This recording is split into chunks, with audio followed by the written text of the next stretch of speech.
42 ఏళ్ళ నుంచి రాజకీయాలు ఉన్నా. ఈ 42 ఏళ్ళ రాజకీయాల్లో ఒకట కాంగ్రెస్ అభ్యర్థి ఎసుంటి వ్యక్తి అనేది కూడా చాలా స్పష్టంగా చెప్పడం జరిగింది. టీఆర్ఎస్ బీఆర్ఎస్ అభ్యర్థి కూడా ఎసుంటి వ్యక్తి. సరే, ప్రేమందర్ రెడ్డి గురించి కూడా ఆయన ఒక అసమర్థత నాయకుడు. దీంట్లో గ్రాడ్యుయేట్ కాబట్టి, ఎడ్యుకేటెడ్స్ కాబట్టి దయచేసి గతంలో యూట్యూబ్ పెట్టి సోషల్ మీడియా ద్వారా హైలైట్ అయ్యాడు.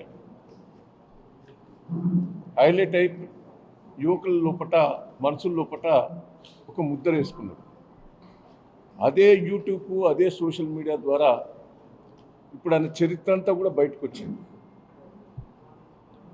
ఆయన ఏమేం చేశాడు, ఎట్లా చేశాడు, దండాలు ఎట్లా చేసి పైకి వచ్చాడు అనేది సాక్ష్యాల ద్వారా కూడా రోజు మనం వింటున్నాం.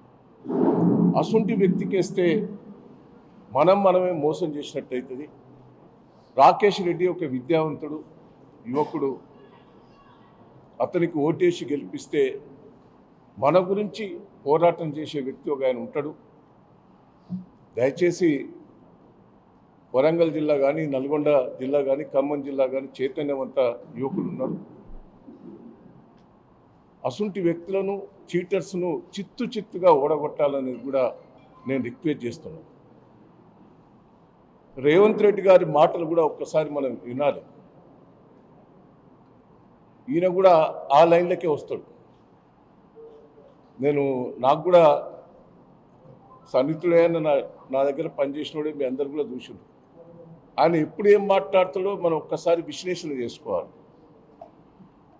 మేమంతా టీమ్గా ఢిల్లీ పోయినాం. మంత్రులందరూ కూడా కేసీఆర్ గారు ఢిల్లీ తోలేరు, కేటీఆర్ గారి నాయకత్వంలో. ఆడ సెంట్రల్ మినిస్టర్ కలిసి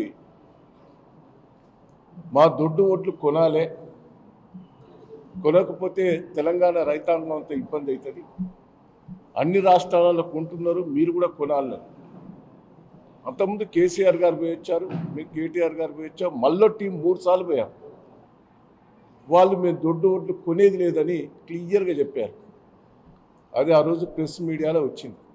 కేసీఆర్ గారు ఏమన్నారంటే, సెంట్రల్ గవర్నమెంట్ మన ఇబ్బంది పెడుతున్నది, సరే కొంత సన్న ఓట్లు కూడా రైతులు మీరు ఆలోచించండి, వేసుకోమని కూడా చెప్పలే, మీరు ఆలోచించుకోండి, సన్న ఓట్లు వేసే సెంట్రల్ మనకు ఇబ్బంది పెడుతున్నది, మనకు సివిల్ సప్లై ద్వారా వీటి ద్వారా కొంటే హెవీ లాస్ వస్తున్నాయి, అయినా నేను భరిస్తా అని చెప్పాను.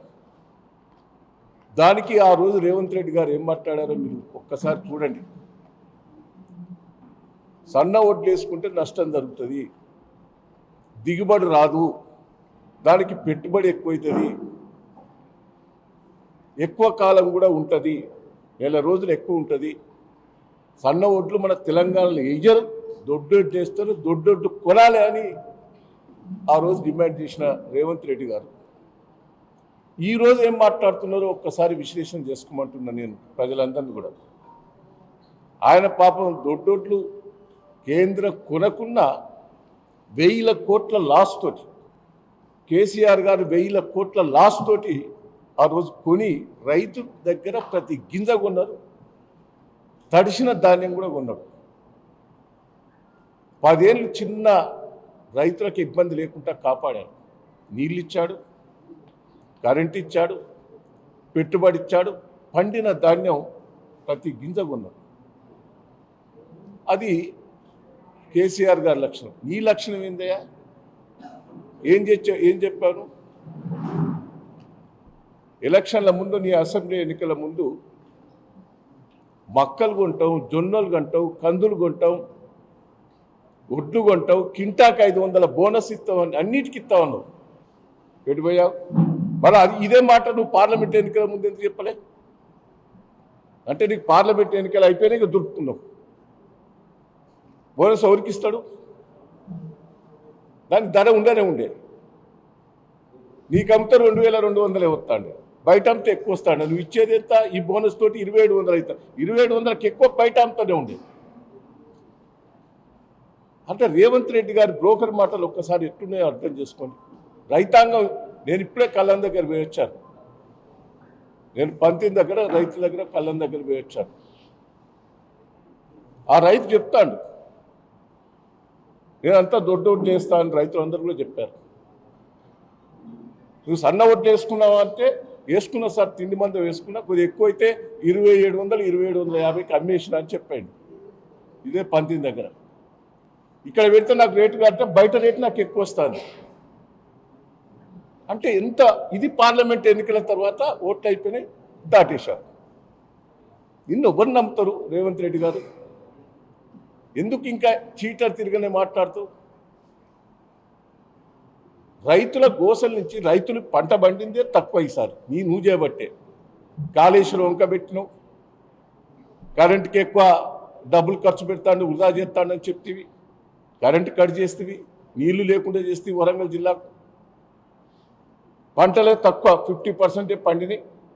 ఆ 50% పంటలు 2 నెలల బట్టి కల్లాల పంటి ఉన్నాయి. మళ్ళా ఈరోజు రైతుల మీద ఎంత దెబ్బతీశావు? రైతులు ఎంత బాధపడతాను అంటే ఇక దొడ్డు ఆశతో ఉండే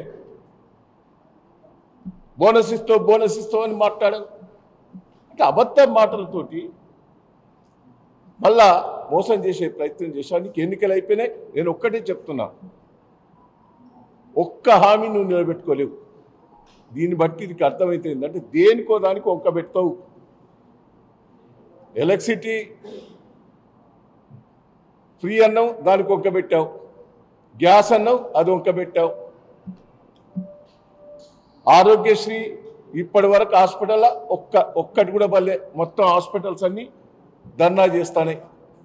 ఆరోగ్యశ్రీ కోసం ఆపరేషన్ పోతే పేదోడు నువ్వు పైసలు కడితేనే ఆపరేషన్ చేస్తా, ఆరోగ్యశ్రీ చెల్లదంటాడు. కళ్యాణ లక్ష్మి చెక్కు తులం బంగారం పక్కకు పెట్టు, కళ్యాణ లక్ష్మి 5 నెలల బట్టి ఒక చెక్కు బల్లే. ఇంత మోస ముఖ్యమంత్రిని మనం చూసావా? మనం మరిన్ని వీడియోస్ కోసం ఛానల్ ని సబ్స్క్రైబ్ చేయండి, లేటెస్ట్ అప్డేట్స్ కోసం వాట్సాప్ ఛానల్ ని ఫాలో చేయండి, అండ్ లింక్ డిస్క్రిప్షన్ లో ఉంది.